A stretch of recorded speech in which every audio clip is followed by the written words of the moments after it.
Auxerre l'a emporté à la dernière minute, 2-1.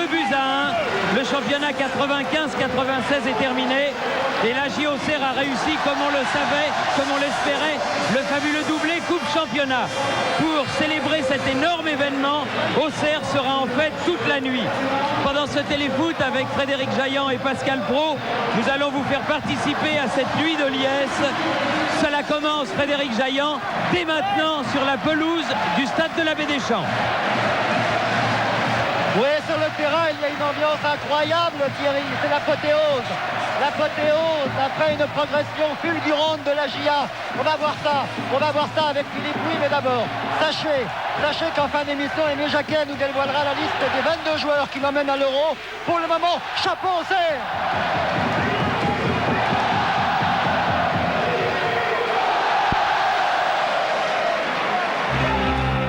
Longtemps, très longtemps, Auxerre, préfecture de Lyon, végète en division d'honneur.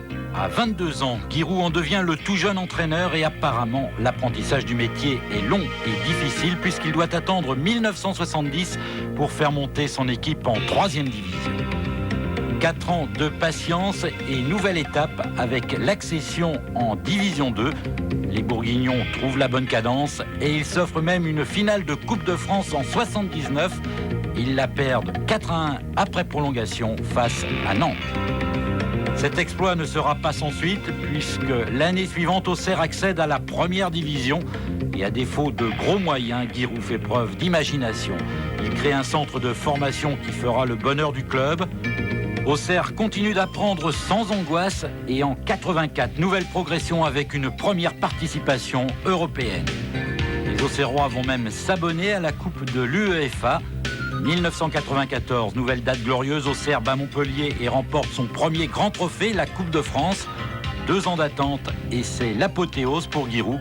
35 ans après ses débuts d'entraîneur, Auxerre réussit le doublé. Voilà, les joueurs d'Auxerre sont en train de rentrer au vestiaire. Nous allons les retrouver tout au long de cette soirée dans chacune des étapes de la fête. Mais avant cela, nous allons revenir sur la défaite de Bordeaux mercredi soir au Parc Lescure face au Bayern de Munich. Il n'y aura donc pas 2 équipes cette année françaises à gagner une Coupe d'Europe. Vincent Hardy.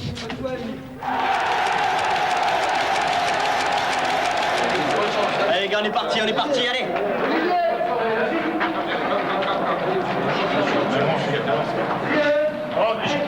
On trace. Le public bordelais n'a pas manqué sa première finale européenne en offrant ce superbe tifo à ses joueurs. 28e minute, le tournant du match. Lizarazu et Kostadinov convoitent le ballon et se heurtent. Le capitaine girondin reste au sol et ne se relèvera pas. Le ralenti du geste de Kostadinov ne laisse planer aucun doute sur l'intention du joueur bulgare. Vicente Lizarazu, entaillé sur plusieurs centimètres, abandonne ses camarades. Il est directement conduit à l'hôpital où on lui posera 7 points de suture.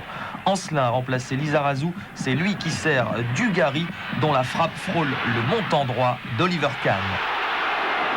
C'est l'occasion bordelaise la plus nette de la première période.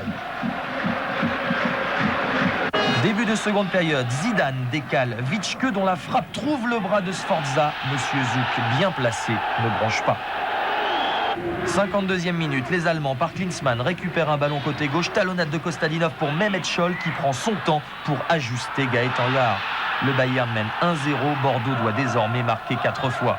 54e minute, Bancarel pour Tolo, contrôle et frappe instantanée qui heurte le poteau de Kahn. 66e minute, corner de Mehmet Scholl, tête et but de Kostadinov, 2-0, Bordeaux ne reviendra pas. Daniel Dutuel sauve l'honneur à un quart d'heure de la fin sur ce coup franc tendu, mal négocié par Kahn. Il s'agit probablement du dernier but de Daniel Dutuel sous les couleurs girondines. 78e minute, Klinsmann dévie une frappe de Strunz pour son 15e but dans la compétition. C'est le nouveau record d'Europe. Franz Beckenbauer et le Bayern remportent cette Coupe de l'UEFA. Le Bayern entre dans le cercle très fermé des clubs ayant gagné les 3 trophées continentaux. Bordeaux tombe avec les honneurs pour son 20e match européen de la saison. C'est probablement au match aller à Munich que les hommes de Gernot Rohr ont laissé passer leur chance.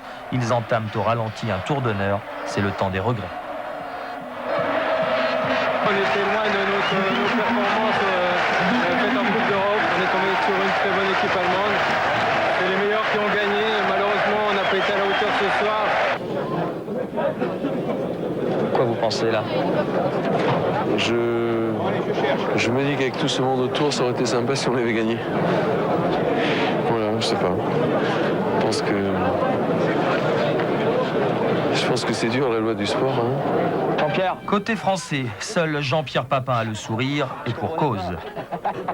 Vers minuit, les joueurs, rejoints par leur capitaine, sont ovationnés pendant le dîner officiel.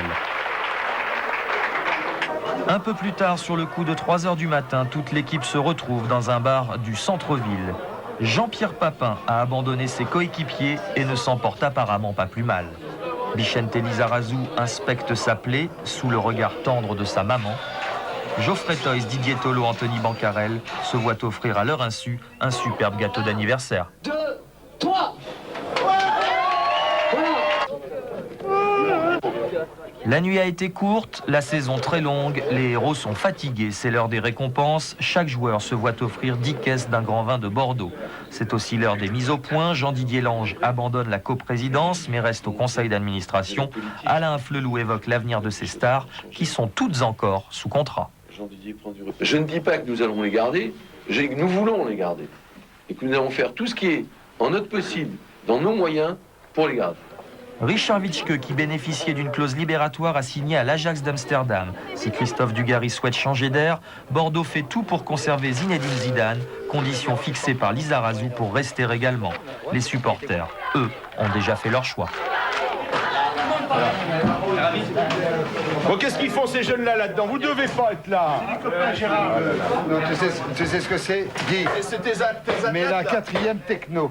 Ah bon, la 4e techno. J'en ai que 2. J'en ai que 2 ici, il y en a 50 en haut. Voilà. Alors il voulait simplement te dire merci. Et il voulait dire merci à l'équipe. Merci les gars.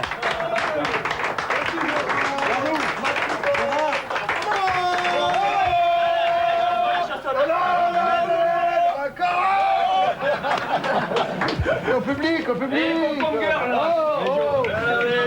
Au public, disent Gérard Depardieu et Giroud. En effet, les joueurs vont maintenant être appelés un par un. Ils vont recevoir l'ovation de l'Abbé Deschamps, du stade Abbé Deschamps. Un autre public heureux, c'est celui de Marseille. On passe directement à l'OM, car l'OM revient en première division. Marianne Macot. Marseille envoie tout étendard dehors pour une performance programmée. Après une demi-heure d'occasion marseillaise, Cascarino prolonge sur Libra, remise pour Durand et l'OM mène 1-0 grâce à ce but de Jean-Philippe Durand, un ancien. Marqué et supervisé par le manager de Liverpool, il est au départ de l'action qui permet à Marc Libra de marquer son 13e but de la saison, 2-0 pour Marseille. Sur penalty, Tony Cascarino inscrit le 3e but marseillais et surtout son 30e de la saison, un joli contron. L'OM reste le seul invaincu en championnat à domicile. La fête continue avec ce but d'Azuar. 4-0, Sochaux sauvera l'honneur sur penalty de Prat. À quelques minutes de la fin, Gérard Gilly remplace Cazo et Dib pour leur offrir une sortie marquée. L'OM remonte en première division. Cette performance marque leur fin de carrière. Ils deviendront cadres techniques dans le club. Merci les gars, merci. Un dernier bain de foule et c'est la tradition. Tout le monde atterrit dans la piscine. Et les soirs de montée, mieux vaut être étanche, surtout lorsqu'on est directeur général. Vous êtes dans le bain totalement maintenant, est-ce que vous y restez l'an prochain? On va tranquillement voir dans les semaines qui viennent la figure et l'identité et comment sera l'Olympique de Marseille l'année prochaine. Mais oui, ça fait partie des choses possibles. Surprise à la sortie des douches, le nouveau look marseillais. Joël Cantona ne regrette pas lui d'avoir quitté le club en cours de saison. Enfin, c'est au toucher, surtout que c'est très agréable. Mais là, les beaux jours arrivent, donc c'est bien. Tiens, d'ailleurs, là, mon ami Nino. Avant et on regardera après, d'accord? Qui va y aller. À tout à l'heure. Je vous connais, vous, non? Ben, je crois que j'ai un peu changé de look aussi. Hein. Oui, je crois. Non, mais bon, c'était un pari qu'on s'était donné, donc quand on fait les paris, il faut les tenir. Il y avait les minots de Marseille, maintenant on va nous appeler les barjots de Marseille. Je suis directeur sportif maintenant l'année prochaine, alors je peux pas me raser la tête. Non, vous vous défilez là? Oui, je me défile. C'est trop important. Voilà mes enfants. Hein? Et voici la famille Casoni. Alexandre a le sens du mimétisme, mais pas la petite sœur. Beaucoup de coquetterie chez Tony Cascarino, avec un chicot en plus. Voilà, après. Un peu là, c'est bon là. Et suite de la soirée au resto.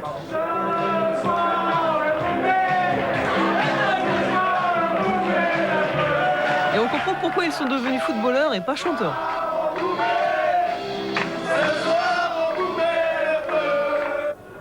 Après une nuit presque blanche, fin de célébration chez le maire Jean-Claude Gaudin hier matin pour s'offrir un dernier triomphe. Vendredi, les 4 premiers du classement ont gagné. Caen devant Châteauroux, 3 buts de Nancy face à Épinal, autre carton, Laval 4-1 devant Amiens. Rien ne change donc au classement général. Marseille espère griller Caen et remporter le titre. Il lui faudra gagner lors de la dernière journée au Mans. Caen recevra Toulouse, Nancy se déplacera à Angers et Laval à Perpignan.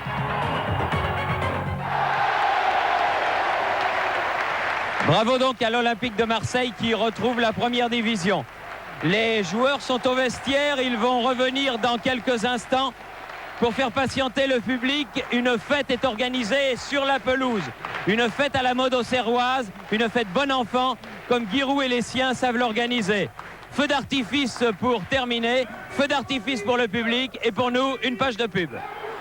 Sur la pelouse, la fête continue avec les joueurs auxerrois, alors que dans les tribunes, on remarque les habituels supporters et les dirigeants de la JOCR et les amis des dirigeants comme Gérard Depardieu, toujours là comme il l'a été au cours de ces dernières semaines. Alors que la saison nationale touche à sa fin, les 2 coprésidents du comité d'organisation de la prochaine Coupe du Monde, la Coupe du Monde 98 qui aura lieu en France, Fernand Sastre et Michel Platini, ont connu une semaine très agitée. Marianne Macot.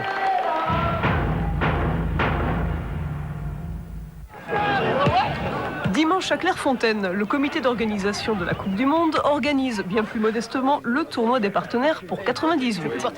Victoire de France Télécom, par ailleurs finaliste en corpo, et performance mitigée des stars en poule de consolation.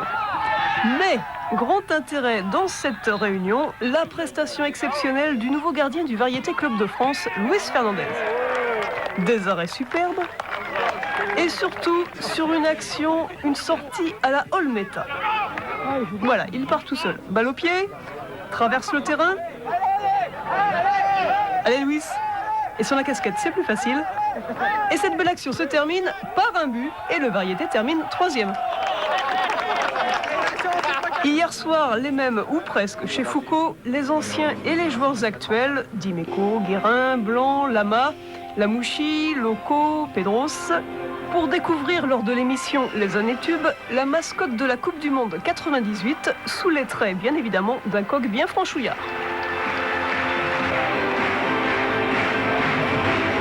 On a aperçu la mascotte de la Coupe du Monde 1998, elle est à côté de moi et avec elle nous allons dérouler à présent la 38e journée du championnat de France en commençant par Bordeaux. Bordeaux 3 jours après la Coupe d'Europe, Bordeaux qui se rendait à Lille hier soir. Vincent Hardy.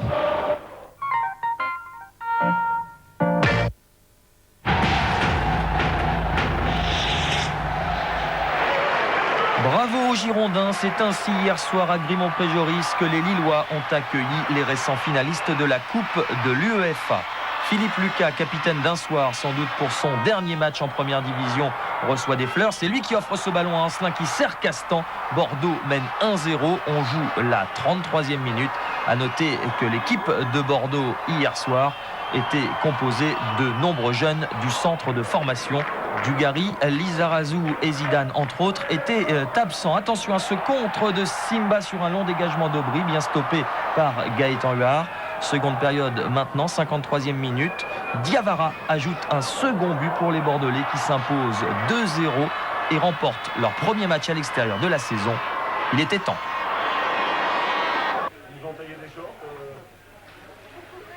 Voilà, pendant que les joueurs auxerrois se rhabillent et vont ressortir pour recueillir l'ovation de leur public, eh bien les Nantais également se rhabillent. Vous voyez que l'ambiance, après tout, n'est pas trop triste, n'est-ce pas, David Marot? C'était la dernière journée. En attendant, on va voir comment s'est passé le déplacement de Nice et de Guignon, de Saint-Étienne et de Guignon plutôt. Vous savez que l'enjeu pour ces deux équipes, c'était la 18e place et que cette 18e place peut permettre d'être repêchée au cas où Nice est rétrogradé pour des raisons financières. Merci David Marot.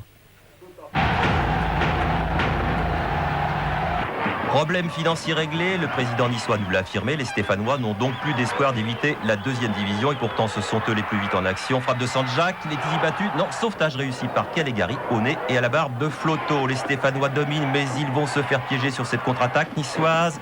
Nagbé qui se débarrasse de son vis-à-vis, Denef. Frappe de Denef, coupé, repousse, mais Chaouch qui a suivi récupère et ouvre la marque. 33 minutes de jeu, Nice mène 1-0 contre le cours du jeu. Seconde période, ça chauffe terriblement pour les Niçois et Letizy tout heureux de voir ce coup franc terminer sa course sur la barre transversale.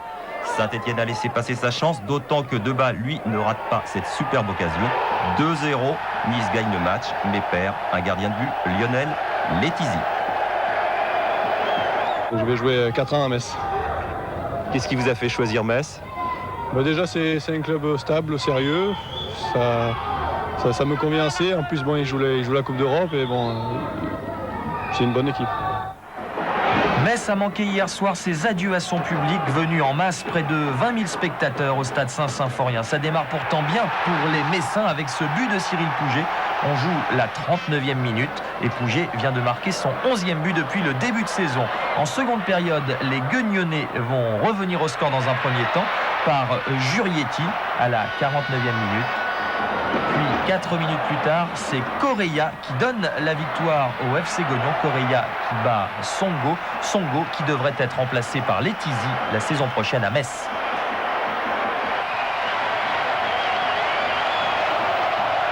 Voilà, Guéroult est en train d'appeler un par un les joueurs d'Auxerre qui sont champions de France. C'était Laurent Blanc, acclamé par tout le public auxerrois. Le classement final de l'édition: 18e Guignon, 19e Saint-Etienne et 20e Martigues. Auxerre est donc champion. Le Paris Saint-Germain se consolera avec la Coupe de Coupe. Le Paris Saint-Germain qui recevait hier soir Bastia sous les yeux de Philippe Rouy.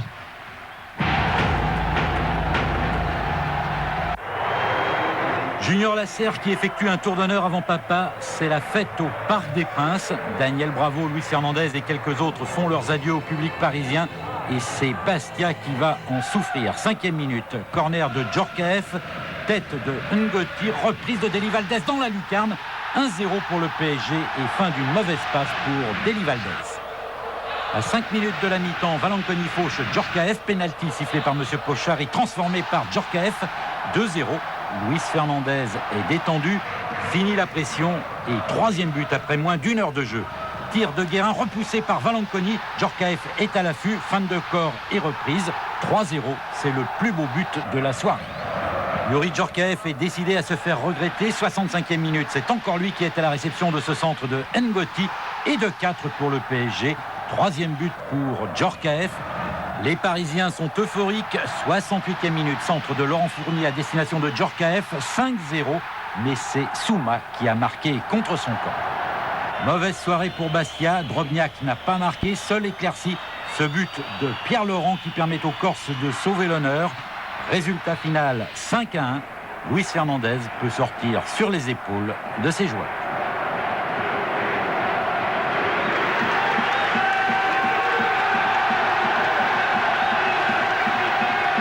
Voilà, Giroud va finir par rappeler le dernier joueur qui manque à Auxerre. C'est le numéro 10 à la Coupe de France. C'est Corentin Martins. Corentin Martins qui est salué par tous les supporters d'Auxerre. Et nous allons finir avec la 38e journée du championnat de France avec 5 matchs. Et notamment un Rennes-Monaco où Michel Léminaire a dit hier soir adieu à sa profession d'entraîneur.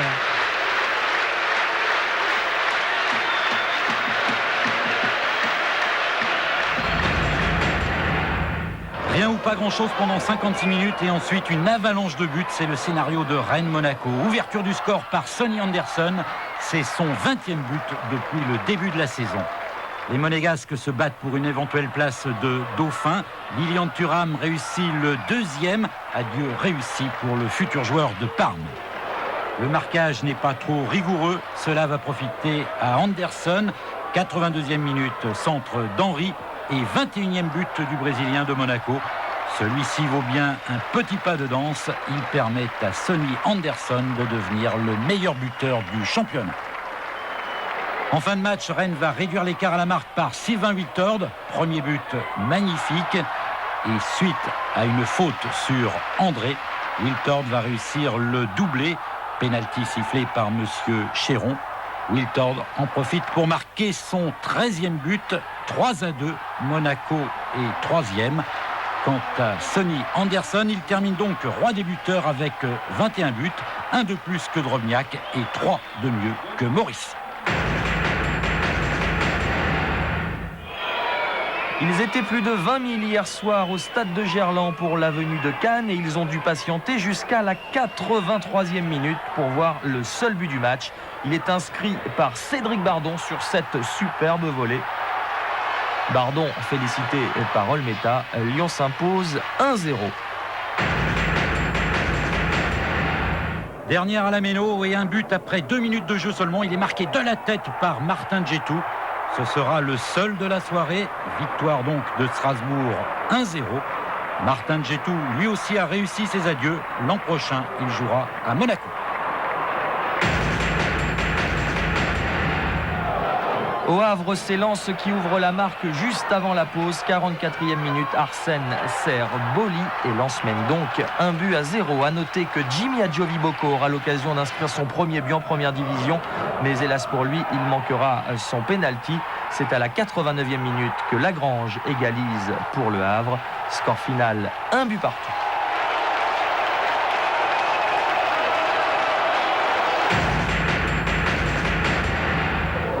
Martigues reçoit Guingamp pour ses adieux à la première division. Les Bretons, eux, ont réussi leur saison. Ils se sont qualifiés pour la Coupe Intertoto et ils ouvrent le score par Xavier Gravelaine à la 23e minute. Prêté par le PSG, en principe, Gravelaine ne sera plus à Guingamp la saison prochaine. La réaction de Martigues est pratiquement instantanée. Remarquable travail d'Ichois qui profite à Genesio. Hugues est battu 1-1 après 25 minutes de jeu. Ce but de Bruno Genesio est tout simplement magnifique. 1-1 à la mi-temps, Martigues va finalement s'imposer dans cette rencontre après 1 heure de jeu. Dernier but en première division pour Joël Thierry. Martigues bat Guingamp 2-1. Les joueurs de Patrick Parison restent sur une série de 7 matchs sans défaite. Malheureusement pour eux, cela ne les empêchera pas de jouer en 2e division l'an prochain. Les joueurs ont été présentés un par un. Ils viennent saluer les 4 tribunes du stade de la Baie-des-Champs avec la Coupe de France. Quant à nous, nous allons voir comment s'est passé le dernier match du championnat de France des champions de France au stade de la Baie-des-Champs. L'équipe de Nantes était l'invité de l'AJ Auxerre.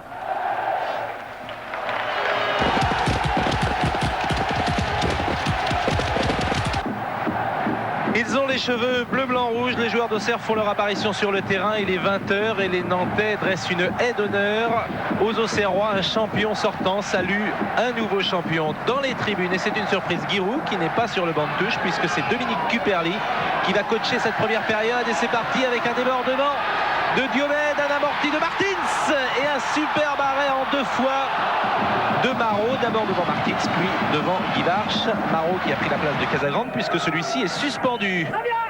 Diomède sur son côté gauche contre Nanterre, récupération sur la droite de Kozeki dans la surface de réparation qui a tiré, qui marque. But de Kozeki, c'est l'un de ses rares buts cette saison. Une moue de Giroud, il n'a pas fait une grande année le Polonais. Il est du reste donné partant de l'effectif nantais. Et là, il inscrit un superbe but. Nantes mène 1-0.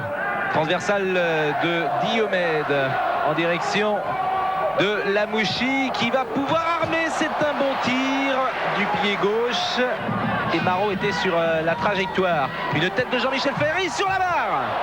Nouvelle occasion de but de Nantes.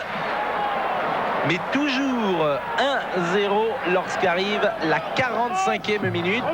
On joue les arrêts de jeu. Touche de Violo, Lamouchi, Violo dans la surface, Guivarch, Lasland, Martins, Diomède, égalisation. Superbe but de Bernard Diomède qui avait inscrit la semaine passée le but du titre à Guingamp. Martins au millimètre du plat du pied gauche et pareillement Diomède égalise. C'est la mi-temps. Je descendrai faire les changements de la fin. Dernier quart d'heure. Sauf blessure. Giroud est descendu et il dit qu'il descendra pour le dernier quart d'heure. Et le dernier quart d'heure, nous y sommes, précisément à la 89e minute. Martins du plat du pied qui donne l'avantage à Auxerre, 2-1 à la dernière seconde de cette deuxième période, un peu comme en première mi-temps. Le centre est de Lasland, erreur monumentale de la défense nantaise qui laisse filer le ballon. Et plat du pied de Martins. Auxerre l'emporte 2-1. La suite, ce sont ces images folles, émouvantes, avec tous les Auxerrois qui se jettent les uns dans les autres.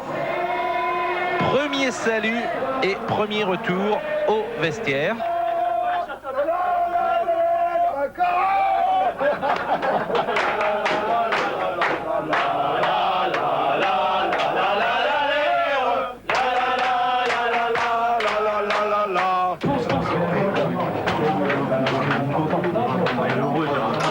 Et ensuite, tous les Auxerrois vont revenir sur le terrain pour de nouveau saluer le public. Giroud appelle un à un tous les joueurs champions de France.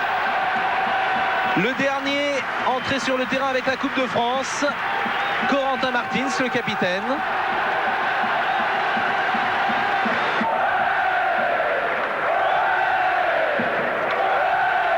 La pelouse appartient dès lors aux joueurs auxerrois. Tout a été merveilleusement organisé. Le public peut profiter du spectacle. Nuit d'ivresse au stade de la Baie des Champs.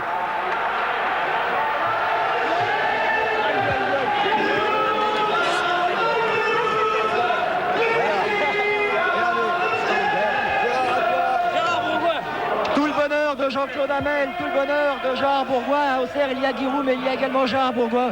Il y a également Jean-Claude Hamel, le président et le vice-président du club. Ils sont à Auxerre depuis plus de 20 ans ensemble. On n'a jamais vu des dirigeants tenir un club. Je vous laisse aller vers le milieu du terrain. On n'a jamais vu des dirigeants tenir un club aussi longtemps. Christian Jean-Pierre va maintenant nous expliquer comment les rôles sont répartis entre eux. Voilà, tiens, regarde avec le...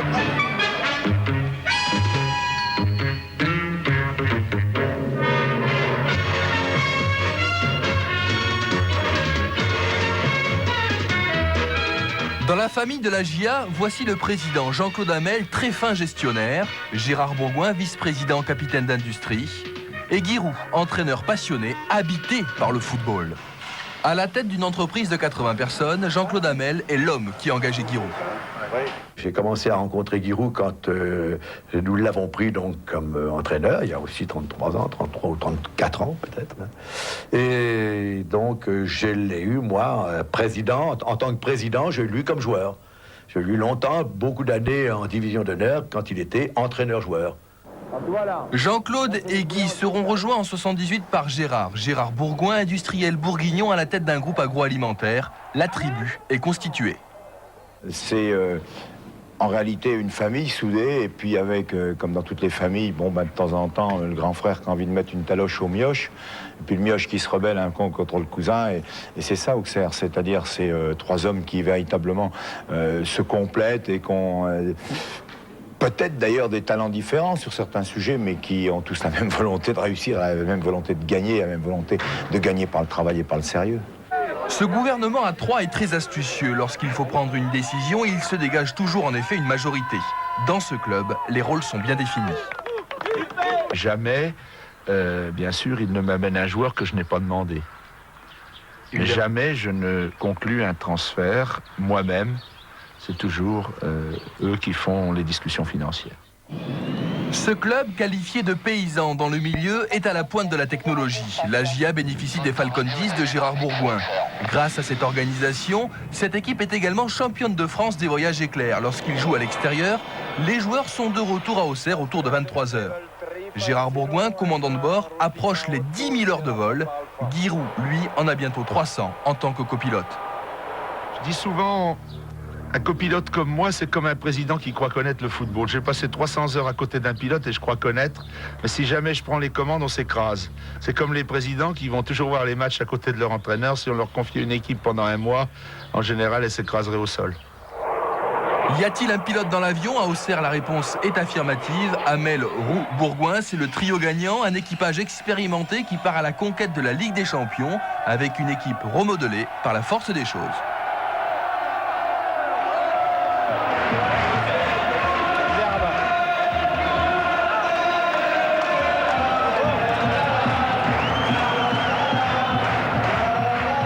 Voilà, les joueurs sont rentrés au vestiaire avec la Coupe de France et maintenant l'ambiance va être beaucoup plus calme car nous sommes au restaurant et là tous les Auxerrois sont réunis pour fêter le doublé. Et Giroud est là. Giroud, d'ailleurs c'est un autre Giroud que nous allons vous proposer de voir maintenant. Un Giroud tel que vous ne l'avez jamais vu, le Giroud d'Apoigny. Apoigny, c'est un petit village près d'Auxerre. Et regardez le reportage de Christian Jean-Pierre, Giroud tel que vous ne l'avez jamais vu.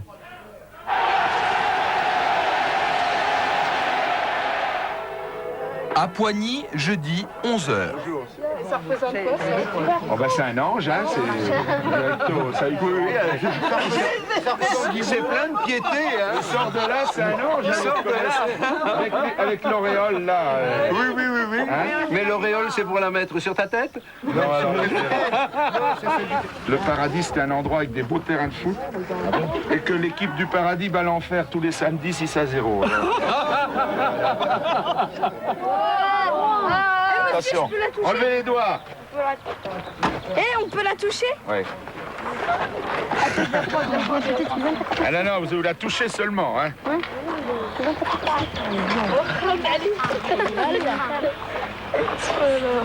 Ah non, mais on a dit qu'on la sortait pas, eh oh.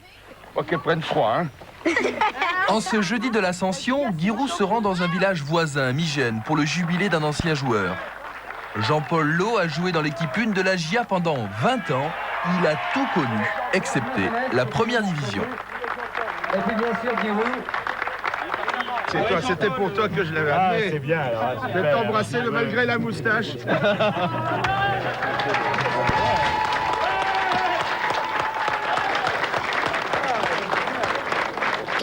Une heure plus tard, le 23e conseiller municipal d'Apoigny écoute attentivement Monsieur le maire. La déviation du village est à l'ordre du jour. Ensuite, place aux anecdotes. C'est gentil, oui, il pense à nous. Dimanche dernier, je payais un coup d'un bistrot d'Auxerre où je vais toujours, au Bouliste, là. Ils étaient une quinzaine, quoi, le dimanche à 6h, on se réunit tous les entraîneurs, là. Donc j'y allais, tournée générale. Alors il y a un petit malin, il me dit, cette tournée-là, c'est pour la coupe ou le championnat? Je lui dis non, c'est pour le doublé.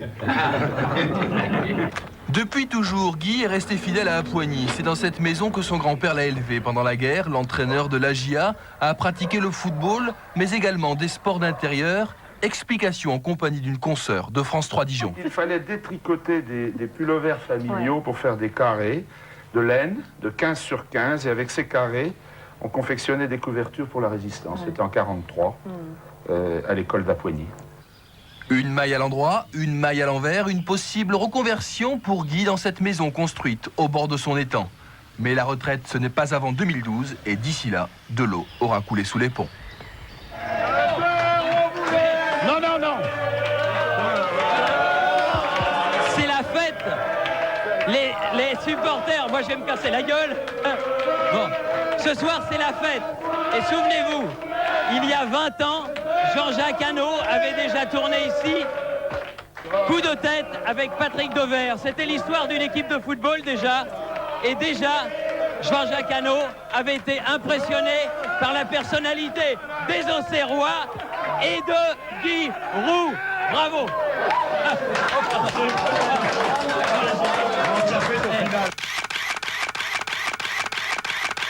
Ce qu'il y avait de formidable, c'est le professionnalisme de cet homme. Moi qui ne connaissais pas grand-chose au foot, je le voyais entraîner les juniors ou les cadets, donner des conseils qui me semblaient incroyablement judicieux.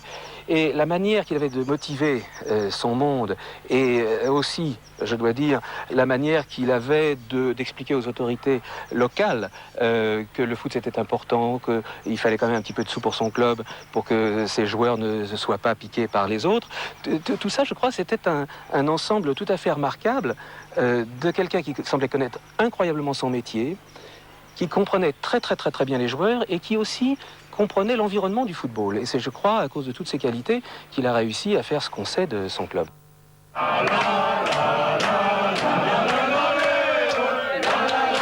Nous voici plongés au cœur de la nuit auxerroise dans un bar où les dirigeants ont l'habitude de se retrouver après les soirs de victoire. Et je vous présente quelqu'un que vous ne connaissez pas. Il s'agit de François Roux, qui est le fils unique de Giroud. Alors, François, est-ce que c'est plutôt facile d'être le fils de Giroud ? C'est facile un soir comme aujourd'hui, puisque c'est la grande victoire, c'est la coupe, c'est le championnat. C'est plus difficile quand on a 5 défaites consécutives, ce qui peut arriver toujours en football. Mais il faut savoir par ailleurs que quand on a un soir une série de victoires comme en ce moment, j'ai moins l'occasion de voir mon père, donc en tant que fils c'est plus difficile. Les moments de défaite, il y a moins de journalistes, il y a moins de pression, donc là on peut plus se retrouver, donc à la limite c'est un petit peu l'inverse pour moi. Alors je sais que vous avez joué lorsque vous étiez enfant à la JOCR et ça tombe bien puisque nous allons voir maintenant un sujet sur les anciens bons joueurs, grands joueurs d'Auxerre depuis 1979, depuis l'épopée formidable qui avait conduit la JOCR en finale de Coupe de France. Sa première qualité, c'est de toujours persister. Et il a une chance extraordinaire, c'est de connaître ses joueurs depuis l'âge de 14 ans, 15 ans, et de jouer avec la même équipe depuis 5-6 ans. Je crois qu'aucun entraîneur au monde n'a cette chance-là. Il y a ce côté un petit peu paternaliste qui est des fois difficile à assumer, ce côté toujours derrière soi, mais je crois qu'il a quand même évolué par rapport aux premières années de la JOCR en professionnel. Donc je crois quand même que ça tend à évoluer. Je crois qu'il donne une image assez dure à travers les médias et tout, et je peux dire que c'est un agneau. Il adore ses joueurs, il ferait n'importe quoi, et je crois que ça, il faut le connaître pour le juger de la sorte. C'est quelqu'un de très méthodique, de très rigoureux, avec de temps en temps une petite pointe d'originalité. Et c'est quelqu'un de très constant, de très régulier également. Il fait l'unanimité, toujours, dans un sens ou dans l'autre. Ce qui fait que le groupe il reste toujours solidaire. Même quand ils sont contre lui ensemble. Quand ils sont avec lui ensemble. Donc il a toujours cette unité de groupe. Alors Guiraud change de voiture tous les ans en prenant la même couleur pour ne pas vexer les habitants d'Auxerre, en leur faisant croire que c'est la même voiture qu'il a depuis 10 ans, quoi. En fait, il a changé. Est-ce que c'est vrai ça, Guiraud? Ben non, c'est faux. Basile raconte souvent des histoires. Vous savez, les Africains sont des grands conteurs. Là, j'ai 3 vignettes sur la pare-brise de ma voiture. Ça veut dire que elle a 3 ans, mais j'ai eu de la chance. En faisant une petite réparation, le garage m'a cassé le moteur, comme ça m'en a remis un neuf. Et je vais encore la garder 2 ans, alors ça fera 5 ans. Guiraud, merci. Il est 3h du matin. Merci de nous accueillir chez vous. Je crois que c'est une grande première. Je vais vous laisser entre les mains expertes de Pascal Praud pour un rapide question-réponse, en étant entendu que dans cette émission, tout le monde n'a pas été très tendre avec vous. Alors, Guy, effectivement, on a beaucoup parlé de la méthode Giroud ces derniers jours. Est-ce qu'elle ne se définit pas d'abord par une très grande autorité? S'il y en a qui le ressentent comme ça, je crois qu'on fait rien sans. On ne peut pas gouverner sans autorité. Ceux qui se risquent à gouverner sans autorité ne gouvernent pas. C'est le moment également de parler de la saison prochaine. Alors, qui pour remplacer Laurent Blanc et Christophe Coquard? Pour remplacer Christophe Coquard, la date n'est pas encore venue, mais nous avons cherché du côté d'une banlieue parisienne des plus sympathiques où on joue en vert, et ça pourrait aboutir. Et puis pour ce qui concerne... Steve Marley? Vous dites ce que vous voulez. Et pour ce qui concerne Laurent Blanc, comme on le sait depuis hier et qu'on avait un match à préparer, on va partir à l'aube vers une destination inconnue pour vous et connue pour nous, pour voir un garçon avec qui on avait déjà été en contact l'année dernière. Alors le problème ne se pose pas aujourd'hui en équipe de France, mais est-ce que vous rêvez un jour de terminer sélectionneur des Bleus? Je ne sais pas si c'est terminé, mais je vais vous dire dans quels termes j'en rêve. Je rêve qu'Aimé Jacquet fasse un très bel Euro, par exemple une demi-finale ou une finale, qu'il, bien sûr, continue jusqu'à la Coupe du Monde et qu'il fasse une Coupe du Monde encore plus belle avec une finale dans le grand stade, éventuellement qu'il la gagne, et puis qu'il veuille changer, retourner dans un club.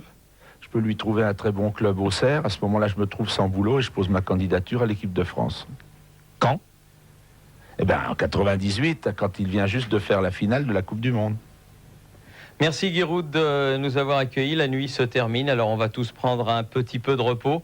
Et ce téléfoot se terminera demain à la Fédération Française de Football, où Aimé Jacquet, dont vous venez de parler en termes fort sympathiques, donnera la liste de ses 22 pour l'Euro 96.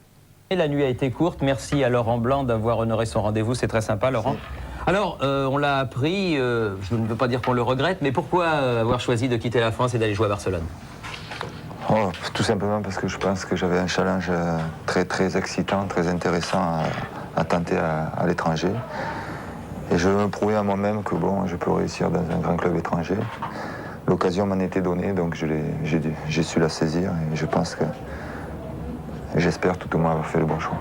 Alors le suspense va donc se lever dans quelques secondes. Nous allons connaître la liste des 22 avec Aimé Jacquet et Frédéric Jaillant qui sont à la Fédération Française de Football. Laurent Blanc, est-ce que c'est un moment que vous attendez avec impatience? On attend toujours avec impatience la liste pour l'Euro, mais on va la découvrir ensemble parce que moi j'en sais pas plus que vous. Eh bien effectivement, on attend avec beaucoup d'impatience. Bonjour Aimé, bonjour Frédéric. Oui, alors là, je ne sais pas si vous m'entendez parce que nous n'avons plus de lumière, plus de... Ça fonctionne? Plus de lumière, plus de son. Enfin, donc on va faire comme si ça marchait, Aimé. Bien sûr, bonjour. On est coupé du monde, on est au 5e étage de la Fédération dans votre bureau. Aimé, je vous remercie d'ailleurs de nous avoir accueillis. Il y a en bas une centaine de journalistes qui attendent. Pascal Pro le disait. On va enfin savoir dans quelques secondes la liste des joueurs retenus.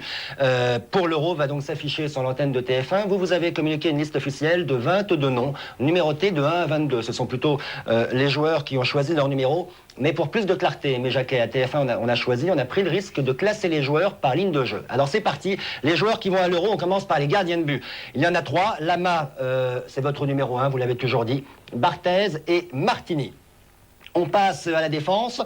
Vous avez retenu les joueurs suivants, on peut donc considérer qu'ils sont défenseurs, Angloma, Blanc, Desailly, Dimeco, Leboeuf, Lizarazu, Roche-Thuram. Les milieux de terrain, enfin en tout cas c'est comme ça qu'on voit les choses à la rédaction de TF1. Nous les avons classés milieux de terrain, Deschamps, Guérin, Carambeu, Lamouchi, Martins, Zidane. Enfin les attaquants, suspense, Djorkaeff, Dugarry, Madar, Pedros. Eh bien non, il n'est pas là, Aimé Jacquet, vous n'avez pas retenu Eric Cantona. Oui, je connais bien Eric depuis très longtemps. Ce n'est pas le seul absent de cette liste. Il y a de nombreux joueurs talentueux qui ont réalisé une belle saison, qui ont apporté beaucoup à l'équipe de France et qui ne sont pas retenus. Alors le message est compris, vous voulez parler de l'ensemble des joueurs qui composent cette sélection. J'ai oublié Loco dans les attaquants, il y a évidemment Patrice Loco, mais revenons à Eric Cantona, c'est la question que tout le monde se pose. Il a réussi le doublé, coupe championnat avec Manchester, il a été élu meilleur joueur de la saison par la presse anglaise. Pourquoi ne l'avez-vous pas sélectionné? Ce n'est pas ces qualités de joueur qui sont en cause, c'est que, en tant que sélectionneur français, je me suis attaché à l'équipe de France. J'ai 2 objectifs. Le premier, c'est de faire un Euro de grande qualité. On a les moyens, on peut le faire. Deuxièmement, c'est de me projeter déjà en 98.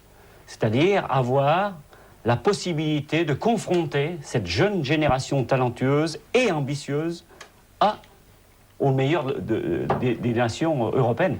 Donc voilà ma décision. Mais encore un mot sur Cantona. Votre décision, votre choix de ne pas le prendre va beaucoup faire parler. Elle sera même largement critiquée. Ça vous pose pas de problème?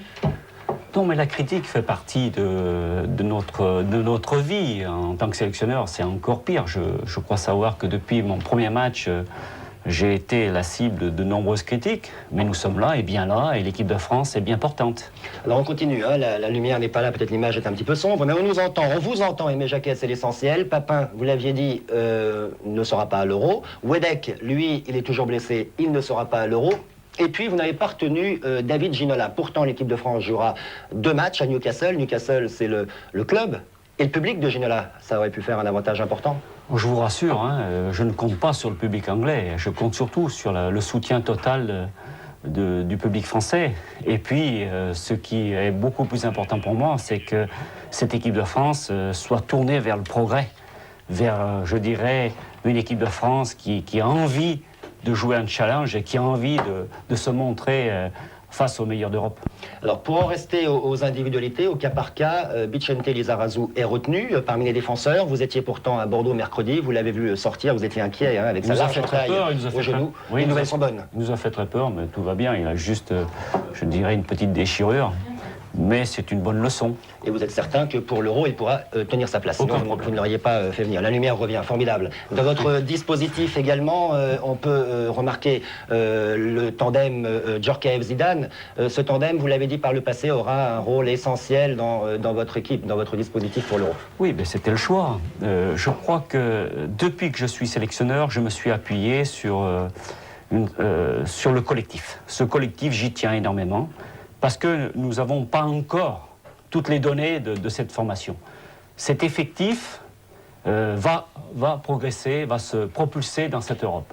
Et j'espère bien que la qualité individuelle de chacun des joueurs va encore nous apporter plus. C'est pour ça que je suis très tranquille et très serein. Alors le rassemblement, c'est jeudi à Clairefontaine pour les internationaux, sauf peut-être Deschamps qui joue... Sauf Didier Deschamps qui est devenu papa et puis qui joue surtout la mercredi, la finale de la Ligue des Champions avec la Juve. Et donc quel est le programme un petit peu dans les prochaines semaines? Et puis est-ce que vous nous confirmez que l'objectif c'est de gagner l'Euro? J'ajouterais que Didier Deschamps sera le capitaine de l'équipe de France. Donc pour capitaine tous les matchs, hein, vous ne changerez pas d'un match à un autre. D'accord. Il faut se jeter toujours des défis, des objectifs, comme l'a fait Laurent Blanc tout à l'heure. Il faut, lorsqu'on est au milieu, au haut niveau, il faut mettre la barre très haut. C'est pour ça qu'on va essayer d'avoir une grande équipe de France à l'Euro 96. Formidable. Eh bien, écoutez, Laurent Blanc vous a écouté avec beaucoup d'attention. Thierry Roland et Pascal Pro également jouant à l'antenne. Messieurs, vous avez vu, il y a 3 Auxerrois dans l'équipe de France. Il y a Sabri Lamouchi, Corentin Martins et puis votre invité, Laurent Blanc. Oui, effectivement. Et il y a également 2 libéraux dans l'équipe de France, Franck Leboeuf et donc Laurent Blanc. Est-ce que vous vous sentez en concurrence avec Franck Leboeuf? Ça, je crois que c'est difficile de répondre aujourd'hui. Je crois qu'il fait partie des bons défenseurs du championnat de France.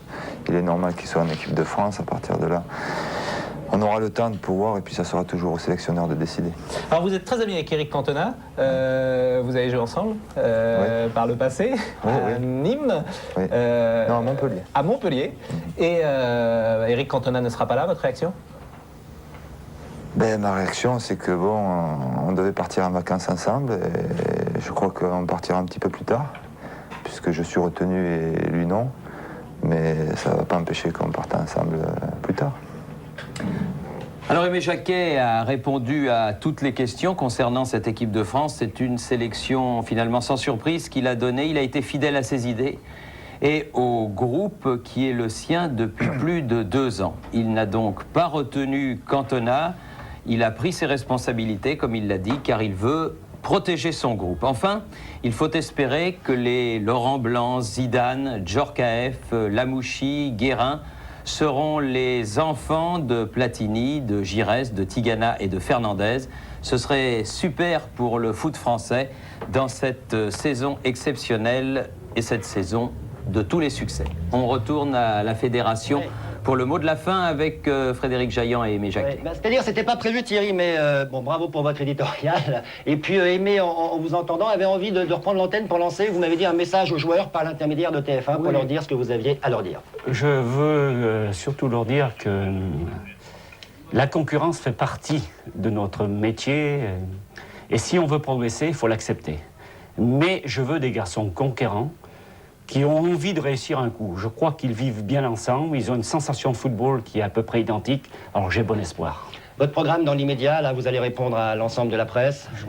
Une journée totale offerte à la presse. Ok, merci Aimé Jacquet. Messieurs, à Auxerre, un mot de la fin ou on rend l'antenne?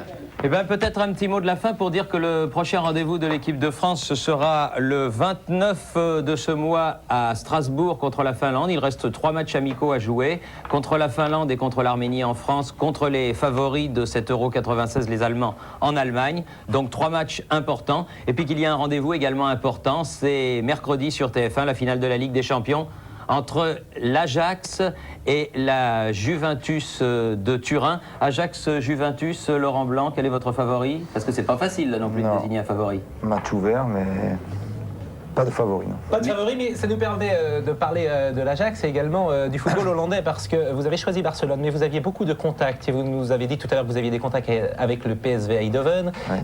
Vous aviez des contacts avec tous les grands clubs européens en fait? Pas tous les grands clubs, mais quelques-uns, oui. Lesquels?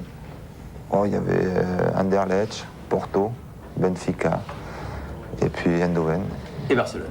Et le choix s'est rétréci sur 3 options. Marseille, qui vous tentait beaucoup, Auxerre, jouer la Ligue des Champions, et donc Barcelone. J'avais 3 challenges, il me fallait en choisir un.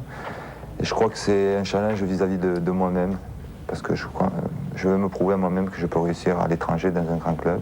C'est ce qui a fait pencher la balance, mais je respectais les autres challenges aussi, car ils étaient très intéressants. Et le futur challenge, c'est le championnat d'Europe des Nations, dans un tout petit mois, Thierry. Exactement, merci Laurent Blanc, bon Barcelone, on vous regrettera dans le championnat français, mais de toute façon... Téléfoot. Oui, puis on est appelé quand même à se revoir. Bonne semaine, n'oubliez pas mercredi, Ajax-Juventus, bon dimanche, à dimanche prochain, au revoir.